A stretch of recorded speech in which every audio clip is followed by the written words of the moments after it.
আসসালামু আলাইকুম প্রিয় দর্শক শ্রোতা। আশা করি সকলে ভালো আছেন। আল্লাহর অশেষ রহমতে আমিও ভালো আছি। স্বাগতম আমার নতুন আরেকটি ভিডিওতে। আমার টোটকা কথাগুলো যদি আপনাদের ভালো লেগে থাকে অবশ্যই আমার চ্যানেলটিকে একটি সাবস্ক্রাইব করবেন, সেই সাথে ভিডিওতে একটি লাইক এবং একটি কমেন্ট করবেন। তো চলুন কথা না বাড়িয়ে মূল কথায় ফেরা যাক।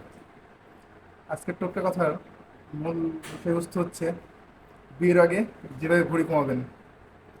তো একদিন দুই বন্ধু বসে গল্প করছিল। পল্টু: বন্ধু কি করি বলতো? বন্ধু: কি হয়েছে তোর, এত মন খারাপ কেন? পল্টু: আরে আর বলিস না, এই ভুঁড়িটা নিয়ে অনেক চিন্তায় আছি। ভুঁড়িটা কিভাবে কমাই বলতো? তো দ্বিতীয় বন্ধু: "আহ, ডাক্তারের কাছে পরামর্শ নিলেই তো হয়।" তো পল্টু ডাক্তারের কাছে পরামর্শ নিয়ে আসার পরে কয়েকদিন যাবত তাকে আর খুঁজে পাওয়া যাচ্ছে না। তো দ্বিতীয় বন্ধু গেছে তার খোঁজ নিতে।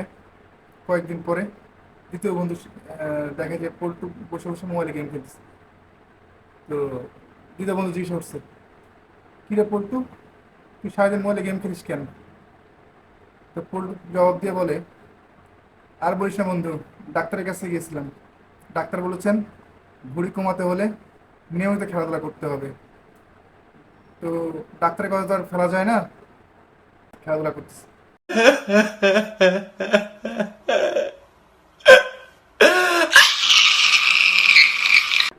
তো আপনারাই বলেন, পল্টুর ভুঁড়ি কমাতে কতদিন সময় লাগতে পারে?